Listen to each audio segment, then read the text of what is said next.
Hello student. So in this video we will solve the question number first of exercise 1.3 and the question is prove that root 5 is irrational number. ठीक है, हमें पता है rational और irrational number क्या होता है. Rational number क्या होते हैं जिन्हें हम पी अपन क्यू के फॉर्म में लिख सकते हैं और इरेशनल नंबर जिन्हें हम पी अपन क्यू के फॉर्म में नहीं लिख सकते. तो रूट 5 भी क्या इरेशनल नंबर हमें पता है, लेकिन हमें प्रूफ करके बताना है कि रूट 5 इरेशनल नहीं है, ये हमें प्रूफ करना है. ठीक है, तो हम इसको कैसे प्रूफ करेंगे. हम इसका कॉन्ट्राडिक्टरी लेकर चलेंगे, उसका उल्टा लेकर चलेंगे. क्या कि हम लेकर चलेंगे कि रूट 5 क्या है, रेशनल नंबर है. ठीक है, तो रेशनल नंबर है, आगे तक लेके चलेंगे और हम देखेंगे कि हमें कहाँ तक क्या आंसर मिल रहा है. ठीक है, नेक्स्ट में हमें क्या मिलेगा कि हम जो भी एज्यूम्शन लेके चले हैं कि रूट 5 इरेशनल नंबर है, वो हमारा एज्यूम्शन क्या है, गलत है. तो एज्यूम्शन गलत है कि रूट 5 रेशनल नंबर है, ये हमारा एज्यूम्शन गलत हो जाएगा. तो क्या प्रूफ हो जाएगा कि रूट 5 इरेशनल नंबर है. ठीक है, तो कैसे सॉल्व करना है इस क्वेश्चन को. ठीक है, इसमें थ्योरी पार्ट ज़्यादा है आपका, तो आपको कैसे लिखना है, कैसे राइट करना है, वो अच्छे से समझ लीजिएगा. ठीक है, तो आपको ये एग्जाम पॉइंट ऑफ व्यू से भी आपके लिए बहुत ज़्यादा इंपॉर्टेंट है ये क्वेश्चन भी, और आपको ऐसे ही राइट करना है जैसे मैं राइट करना है. ठीक है, तो क्या सबसे पहले स्टेप क्या होगी, हम अज्यूम कर लेंगे कि हमारा रूट 5 क्या है, रेशनल नंबर. तो let us assume to contrary to the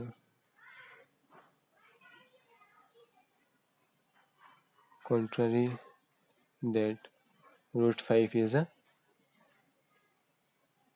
rational number. Root 5 is a rational, हमने कॉन्ट्रली मान लिया, उल्टा मान लिया कि हमने अज्यूम कर लिया कि रूट 5 क्या है, रेशनल नंबर है. ठीक है, रेशनल नंबर है तो हम क्या कर सकते हैं, रेशनल नंबर में पता है क्या होते हैं, पी अपॉन क्यू के फॉर्म में होते हैं. तो रूट 5 रेशनल है तो हम उसे कैसे लिख सकते हैं, पी अपॉन क्यू के फॉर्म में, जहाँ पी एंड क्यू क्या है, इंटीजर्स होते हैं और क्यू क्या होता है, नॉट इक्वल्स टू 0. तो ये लिखना है हमें कि that is, it means that या that is we can find integers, we can find integers a and b, जहाँ पे b क्या होता है, नॉट इक्वल्स टू 0 होगा. ठीक है, सच दैट, किस टाइप से,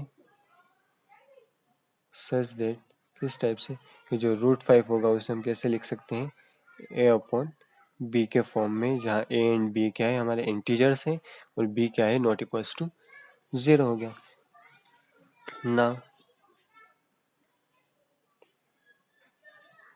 नाउ एज्यूम दैट, अब हम एज्यूम कर लेंगे, ये स्टेप आपको याद रखनी है कि नाउ एज्यूम दैट हमें क्या मानना है, एज्यूम दैट जो ए और बी है, जो हमारे ए है और बी है, ए एंड बी आर को प्राइम. को प्राइम क्या होता है आपको पता है. ठीक है, इससे पहले हमने जो इंट्रोडक्शन पार्ट किया है उसमें हमने समझा है कि को प्राइम नंबर क्या होते हैं. को प्राइम नंबर क्या होते हैं कि उनका कोई भी कॉमन पार्ट नहीं हो except one, sorry common factor नहीं हो एक्सेप्ट 1 के. तो ए और बी क्या है, को प्राइम नंबर है. ठीक है, ये हमें एज्यूम कर लिया. तो एज्यूम कर लिया दैट मीन्स क्या हो गया, सो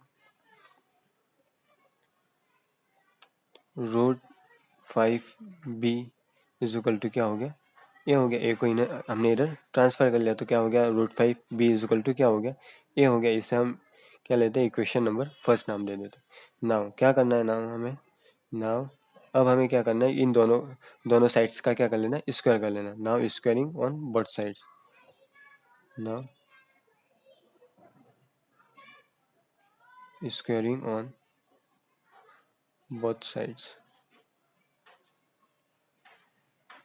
both sides and we get, square कर लेंगे तो हमें क्या मिलेगा, रूट 5 का स्क्वायर, फिर क्या हो जाएगा, b का square and then a square.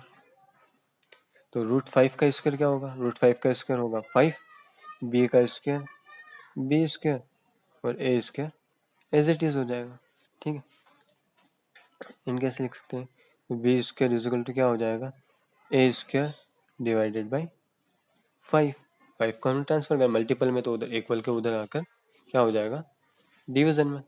ठीक है, तो बी स्क्वायर इजिकल टू क्या हो गया, ए स्क्वायर अपॉन 5. अब एक्सरसाइज 1.3 में, सॉरी थ्योरम नंबर 1.3 में हमने एक थ्योरम पढ़ी है, थ्योरम नंबर 1.3. उसका स्टेटमेंट क्या था कि अगर कोई भी प्राइम नंबर है, रूट 5 सॉरी 5 क्या आपका प्राइम नंबर है, अगर कोई भी प्राइम नंबर है, अगर वो उसके स्क्वायर को डिवाइड कर रहा है, दैट मीन्स वो क्या करेगा, उस नंबर को भी डिवाइड कर रहा है। दैट मीन्स अगर 5a² को डिवाइड कर रहा है, दैट मीन्स 5a को भी डिवाइड कर रहेगा।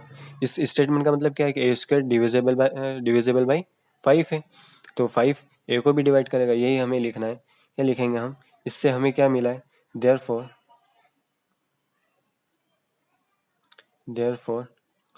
a² divisible by 5 is divisible by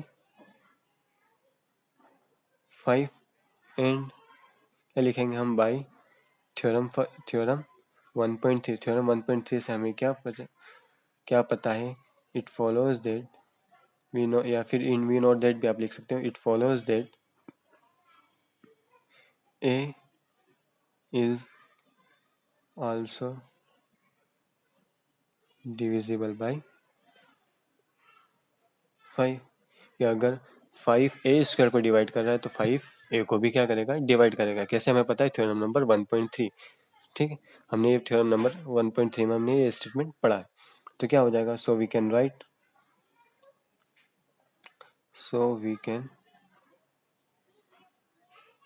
right a is equal to क्या हो जाएगा, 5c for some integer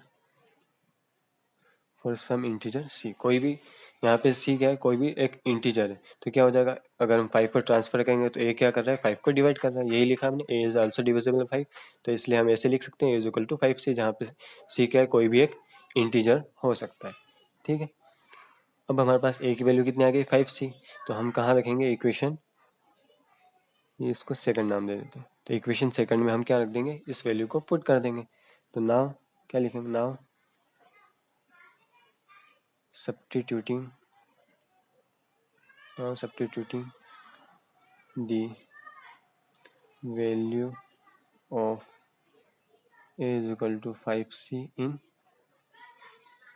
equation second.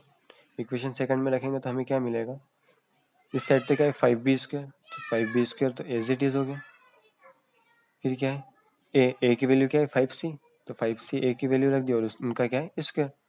This implies that क्या हो जाएगा, ये 5b² इज इक्वल टू क्या हो जाएगा, 5 का स्क्वायर क्या होगा, 25, and c² is equal to c², and b² is equal to क्या आ जाएगा, इधर 5 मल्टीपल में, तो इस साइड आकर डिवीजन में होगा, तो 25/5 क्या हो जाएगा, c², और कैंसिल आउट हो जाएगा, 5 1 जा 1, 5 1 जा 5, एंड 5 5 जा 25। So this implies that what we get, b² is equal to क्या मिल गया हमें, 5c² मिल गया। कि that means b²/5 is equal to क्या मिल जाएगा हमें, c²। कैसे किया, 5 को इस साइड ट्रांसफर किया, ठीक है, 5 है मल्टीपल में, इसको इधर ट्रांसफर किया, तो हमें क्या मिल गया, b²/5 is equal to c। अब अगेन हमारे पास क्या आ गया कि 5 किसको भी डिवाइड कर रहा है, b² को, दैट मीन्स 5 b को भी क्या करेगा, डिवाइड करेगा। तो क्या लिखेंगे, दिस मीन्स दैट b²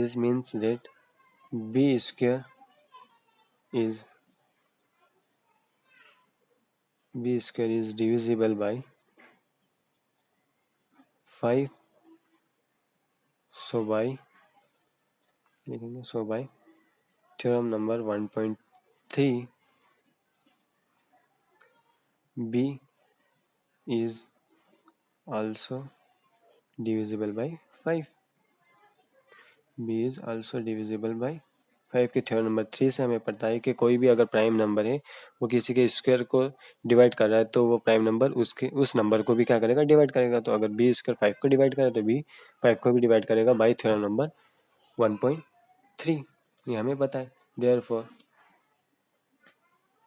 तो इससे हमें क्या मिल रहा है, देखो, देयरफॉर अब क्या, b किसको डिवाइड कर रहा है, 5 किसको डिवाइड कर रहा है, b को भी, और 5 किसको डिवाइड कर रहा है, a को भी। ठीक है, 5 दोनों को डिवाइड कर रहा है, 5 b को भी डिवाइड कर रहा है, 5 a को भी डिवाइड कर रहा है। बट हमने ऊपर क्या माना है, यहाँ पे कहाँ लिखा है हमने, यहाँ लिखा है कि a एंड b आर क्या है, को प्राइम, और को प्राइम नंबर क्या होते हैं, जिनके कोई भी कॉमन फैक्टर नहीं होता एक्सेप्ट 1 के।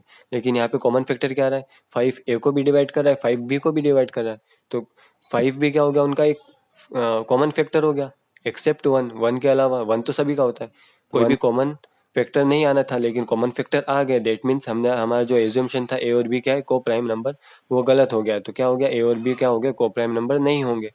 ठीक है, तो यही हमें लिखना है। क्या लिखेंगे, therefore A and B have a common factor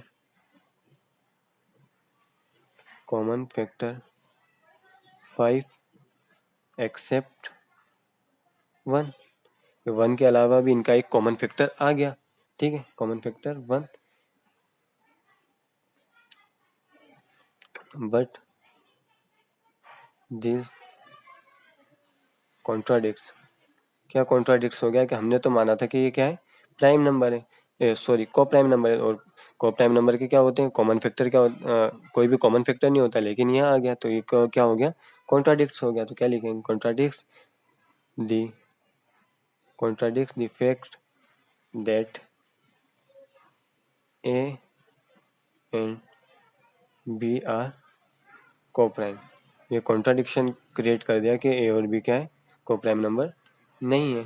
तो क्या लिखेंगे हम, this implies that this contradiction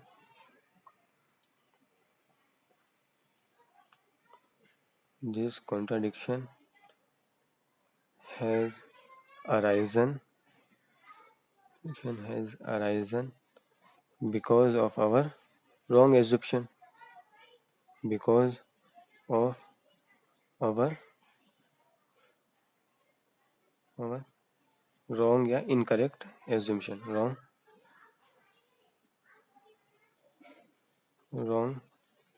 assumption। क्या wrong assumption था हमारा कि √5 क्या है हमारा, √5 इज अ रेशनल। ये क्या था हमारा, wrong assumption था।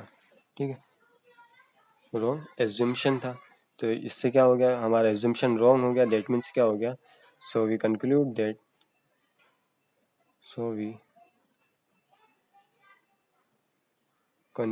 दैट √5 क्या हो गया हमारा, √5 इज अ इरेशनल।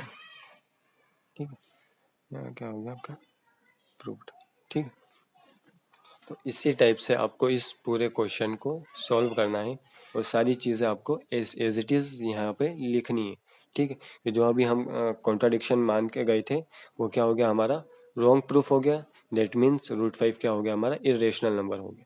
ठीक है, ऐसे ही आपके √5 है, √7 है, √3 है, तो यहाँ पे सिर्फ डिजिट चेंज हो जाएगी, बाकी सब आपका पूरा जो थ्योरी है सेम एज इट इज़ आएगी, कोई चेंजेस उसमें नहीं आएगा। जहाँ भी 5 है, √5 है, तो 5 की प्लेस पे सिर्फ 3 आ जाएगा, और √5 जहाँ है वहाँ पे √3 आपको लिखना है। ये क्वेश्चन आपके एग्जाम पॉइंट ऑफ व्यू से भी बहुत ज़्यादा इंपॉर्टेंट है और बहुत अच्छा क्वेश्चन है। ठीक है, तो आपको अच्छे से समझना है।